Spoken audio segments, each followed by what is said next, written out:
Welcome back, and today we are going to be taking a look at the 6.7 MB-326B that I thought was actually going to be positively horrible. I was expecting to make a video about how bad it is, that you shouldn't pick it up, and that I had a terrible time playing it. But it's actually the contrary. And I'm honestly kind of surprised. When you look at this plane compared to the one in the tech tree, you will see that yes, it's 0.3 of a BR lower, but you also lose the 230 mils. You substitute it for 50 cal gun ports, and then you also take a look at the thrust, where it will say that it is about 25% less, which is a huge deal because the MB-326K doesn't have the best acceleration to begin with. But then we take a look and we see that the weight of this thing is astronomically low.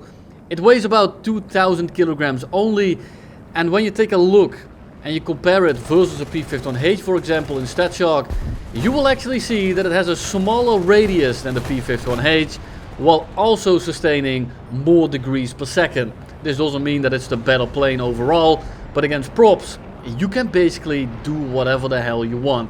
The main issue is your high-speed compression, and the guns aren't all that fantastic. Be careful that you don't strap on 6 minigun gun ports, because they do weigh you down. They add a lot of drag, a lot of weight, and they make this plane honestly pretty terrible. The 50 cals don't impact your performance all that much, but with only the 250 cals, the damage isn't really there. I noticed that with the miniguns, it honestly does a pretty decent amount of damage, especially when you are shooting props, which we will do again and again. Here we have an instance of the guns doing nothing to me. I got kind of lucky, but it's about this. This guy is flying away, he's faster than us, I just hose a little line on him, and boom, both his elevators come smooth off. Now here is my actual very first game while playing this thing, and we are going to be absolutely shitting on the entire enemy team, and I just want to show you how free it really is. Yes, in this case, small map, air spawn, and it's a down tier, so yes, of course it's going to go well, but I do want to put it in here because there is a lot that take away from it. You can tell that when I go up, I drop the flaps a little bit, this thing just whips around. Just be careful that you don't go too fast, because it does compress a decent amount, and at high speed, especially above 550-ish to 600, it just doesn't turn at all anymore. You will lose a lot of position, and if people start on your 6, it is kind of annoying to get them off at high speed, because you just don't have the authority to actually move out of the way. We go up, we dogfight the F7F, kill the F4U on the way down, dodge the F8F. K84 doesn't really notice that I'm here, so I just get to shoot at him for free as well. Notices me very last second, but at that point, well, it's already done deal. F4U turns around, he is not going to be catching me, or the F8F I mean, and then we just continue on straight into the backline of the enemy. Getting an air spawn on a small map like Malta is incredibly strong, especially when you are in a maneuverable jet and they are just still kind of AFK climbing. It's honestly a lot like you would play the Strike Master, except it accelerates faster and it turns better, and the armament is arguably better. Now the 50 cals only isn't the best, but neither are the cheese grater 7mm that you will find on the Strike Master. So it's a bit of a mixed bag, and sometimes you just cannot rely on the guns. But overall, I would say it works out perfectly fine. Merge with the F2G, we go up. We just let him pitch on after us, and if he does so, he will just die. So we start off here going a little bit wide, not turning all too hard. We wait for him to drop a little bit of speed, and then the second he goes slow enough, I will just full send it. But I noticed some couple guys on the deck here, and they are going to pitch up into me if I start dogfighting this dude. So instead of dogfighting the F2G, I simply just leave him alone. And there is really no way for him to really catch me. So we just disengage, we go for the Spitfire, because that is a plane that I do not really want to deal with. Can I sit inside of the turning circle of that thing? I'm not entirely sure, but from practice, I wouldn't say that it's a far shot to dogfight those. Now, if they play it perfectly, it's of course a different story, but out of the ones that I fought in game, I haven't had many issues with basically any plane so far. Now, of course, when you start facing jets, it's a little bit of a different story. It's a bit like a Meteor, Sea Meteor maybe, where you can dogfight a lot of the guys that you run into, and you are decently fast, but the high speed compression together with the lack of acceleration, especially on the top end, means that it's kind of frustrating to play against people that actually hold their speed. But against props, which luckily is basically every game that I did, it becomes relatively free to just kill everyone. We send that guy to the absolute, I don't know what dimension I send him to, but he ceases to exist. He turned into dust. We turn around, we're going about 650. And you can tell this is full turn. That is all she will do. You need to be careful at higher speeds because this thing does just lock up completely and will give you a hard time, especially if you have a jet on your 6 at a close proximity. F goes to someone else, we change target, we shoot him down. F2G right in front of us, he is gonna go vertical for the Yak 15 and we just get to shoot at him for free. Just like that. And this is really just to show you the guns. Of course, it's not the best gameplay, it's kind of shooting fish in a barrel, but I do want to just show you that these guns, even without cherry picking, hit pretty hard consistently. And I feel like the miniguns actually do more damage than the 50 cals, but I'm not entirely 100% on that. It's hard to say.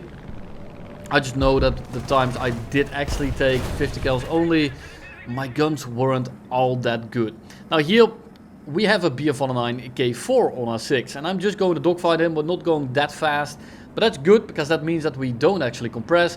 We turn in, we dodge a shot by simply turning because we turn so much tighter, and he tried to do a little bit of a lag pursuit. We pull up over his nose, we drop the landing flaps and we try to make him overshoot. Now he's going to overshoot right here. 288 dies in the background, and at this point he's actually going slower than us. We go straight up and we use our flaps, our sustained turn, and just the low ass stall speed to fall directly behind him and just pitch straight up. Now right here I might not be able to get the shot just yet, so we just kind of go up and over while we are below him. Gives us a great position to fall directly on top of him, and at this very moment someone rings my doorbell, which is probably the worst timing known to man. So we try to pitch in here. I'm gonna try to shoot him down, and then he actually goes down towards the ground, making him harder to hit, which is kind of annoying because I really wanted to open the door, was waiting for a package, and he finally does go down. Donye 335 at the start isn't really paying attention, so we pitch straight up, we set him on fire, we set a fuel tank on fire as well as an engine. So I'm like, yeah, get out of here, that guy is most likely going to die.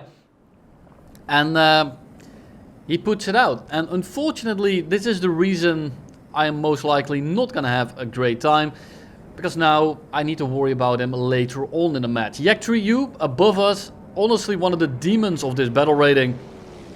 But even when you are playing a demon, when someone has this kind of turning performance, you're gonna have a bit of an issue trying to get me off you. Get the first shot in, don't actually do any damage whatsoever. We just try to stay within his turning circle. We try to abuse the radius and just kind of wait for him to pass in front of us. He is going faster than us at this point, he has more energy, and of course he has much better acceleration as well as pretty damn good retention, but he keeps trying to go straight vertical, and every time I get a shot on him I get some hits in, but I don't get a good burst in. And the issue here is that basically only 150 cal at the time will hit your target, meaning that you don't do that much sustained damage overall. Yak 9 UT comes in, a little bit of an annoying plane as well, but less annoying than the Yak 3U, so I'm just gonna continue going for this guy right here. I really should have killed him here, but I didn't have the aim and I didn't have the ability to line up properly. A bit of both there. 50% skill issue. Turn back in. Yak 9 UT is simply not a threat because he's not taking the proper lines. We get more hits right here. Try to get some hits in. It's really hard to aim at close range with these guns that far onto the wing. And I thought at this point, okay, he must be at least somewhat damaged. So we go on over the Yak 9 UT again. And we switch on back to the Yak 3U. The Yak 9 UT turns into the other direction. Gives me a little bit of room, but not enough room. And I need to worry about his counterattack while we go straight back over. 335 is taking back off in the background. UT now merges with me in a scissor. And the 3U is not dead, so we need to actually care about him, because he is gonna be killing me if I'm not careful.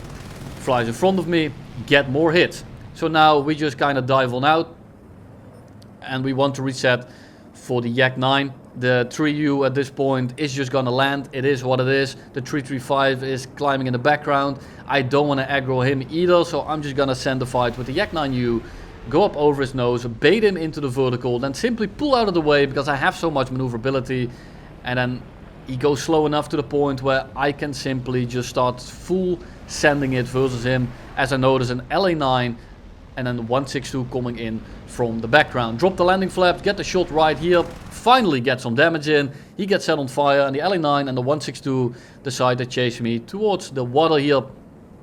And I need to make something happen. I need to kill this 162 in the head-on. I can dogfight both at once, but if the 162 keeps its speed and starts boom and zooming me while I dogfight the LA9, I'm gonna have a bit of an issue, because 2v1ing in this plane is not its strength. Kill the 162 in the head-on, absolutely perfect. LA9 starts diving on us, and I don't want to go too fast, but I'm going 700 right now, which is kind of bad, so I want to go vertical. I'm going horizontal here to keep a little bit of speed, and then once we get close enough, we go straight vertical, we pitch in to close the gap, we pull up through his nose, just over his nose, get out of his cone, and the second we get out of his cone, it's done deal. Yes, this guy has a better climb rate, but it doesn't really matter, because overall I just outdo him in almost every metric. In a perfect merge, yes, he can energy trap me, but it's pretty difficult to do in an LA9 because it just doesn't have the performance. And we kind of just pitch in here, and just like that we kill him with relative ease. There we go. Have to hit him with a singular gun, hit him in the wing root, wing on fire, down he goes. And here is the issue that I had. The 335 is now killing ground units, and the ground units are dropping quickly. And I'm on the way back to base because I'm going pretty low on ammo. The LF9 needs to die right here. Why? Because I cannot let this guy rearm, reclimb and get above me, as I have to deal with Yak 3U that I crit earlier, as well as a 162 that's still perfectly fine. And I think there's another LA9 somewhere around as well. So I need this guy out of the lobby. I cannot fight this and a Yak 3U at the same time. So I need to kill him on the way back to base. Unfortunately, it is Sicily, and that 335 decided to put his fires out and go straight for the ground units. Here, I try to get in for a shot, but I'm going too fast and I'm not able to pull in. He starts shooting at long range. I'm not having any of that. So we pull up over his nose and we go straight vertical, as these two guys are going way too slow to really do anything about me. I'm constantly pressuring the Spitfire here. I'm just making sure that he cannot get his energy back and that he doesn't have the agility to actually get out of my nose. We reposition a little bit, we pull back in, and we set up perfectly for the kill. Unfortunately, again, on the way back to base, 335 as well as the Yak 3U that I hit with like 200 rounds, decide to go for ground pounding, and I lose while I'm sitting on the runway trying to get some more ammo. And then we merge with a Spitfire Mark 24. Is this a sustainable fight? Definitely not, but I have some other guys with an air pound around, and I'm just gonna try it. I know that they will probably come in and intervene, but I just want to try and see if I can actually get shots on him. And you can tell I'm actually getting some ground here. I'm gaining on this guy. The issue is that the Spitfire Mark 24 is one of the most annoying things to kill in the jet, because it is just so damn slippery, especially if you try to dive after it and it just starts cancel rolling. It's almost impossible to hit, and you'll see an example of that in a second here. But you can tell that I'm honestly doing pretty good. I'm above him, I have position, I'm kind of on the 6, and then he dives away because the F2H comes in and helps me. A little bit annoying, but it is what it is. Then we have Mr. Spitfire number 2 over here. He goes vertical in front of me. I mean, freest kill of the century. And then we switch on back over to the Spitfire Mark 24 that is now chasing the F2H. And he notices that I'm coming back, I think, or he just breaks off because he knows he's about to stall out. And he dives away. I'm not going to deal with him. Instead, I'm going to pitch up for the Spitfire that is going after the F2H in the event that he stalls himself out and I get another free Spitfire kill. So we just kind of go straight up after him. He is very busy shooting the grippy sock guy over there.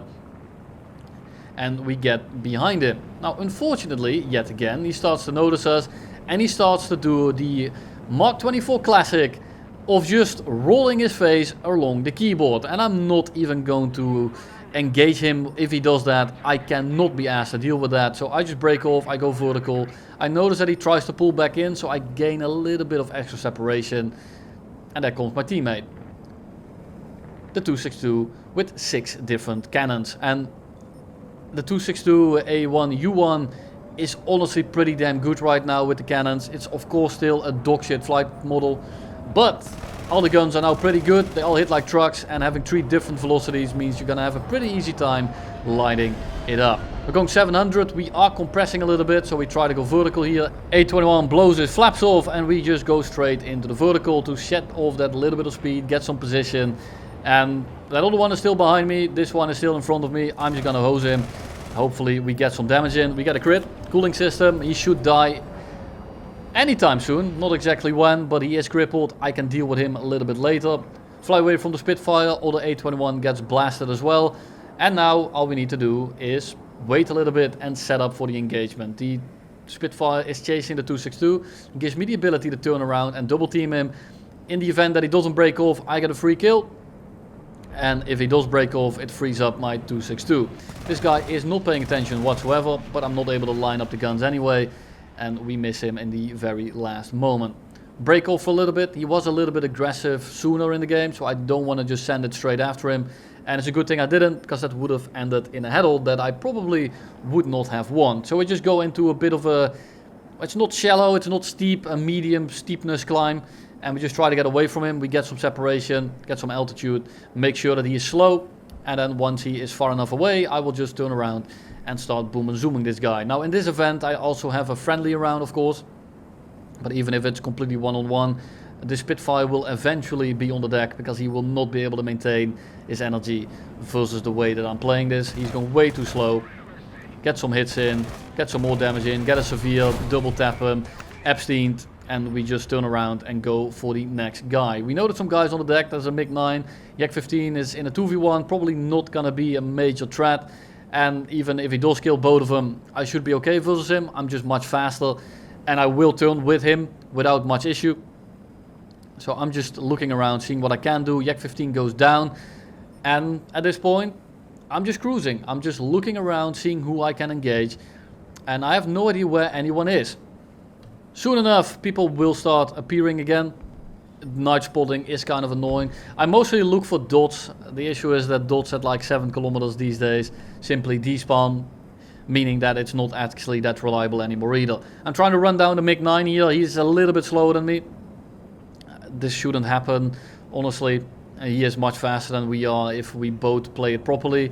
But he probably just got done ground pounding. He's just a little bit slow, and I'm able to reel him in. So we get closer to him, we start shooting, make him move, make him lose some speed. Issue is that I'm going a little bit too fast. That's why I pop my air brake for a second, trying to get in the control zone, trying to not go too fast and compress. Make sure that he doesn't start rolling around. Luckily, his evasive maneuvers were about as good as my dead grandma's. So we end up getting a pretty decent burst in and send him straight into the lake. We turn around, still going 600. Here is the J6K. And it's honestly a plane that I shouldn't dogfight probably, but I'm going to try it anyway. We merge with him, we go up, and we try to sit behind his nose, or kind of over his nose. We dodge a shot right there. And at this point, the top of his loop is the bottom of mine. I'm still going 400. And I'm pretty certain that the turn after that one, I would have killed him. Unfortunately, we never get to find out, because the 262 has smited the dude basically instantly. He waits for me to merge with the dude, he got slow, and he gets a free shot in. We fly towards the middle of the map, A21 flying around, we just kind of spray at him, we get an instant severe.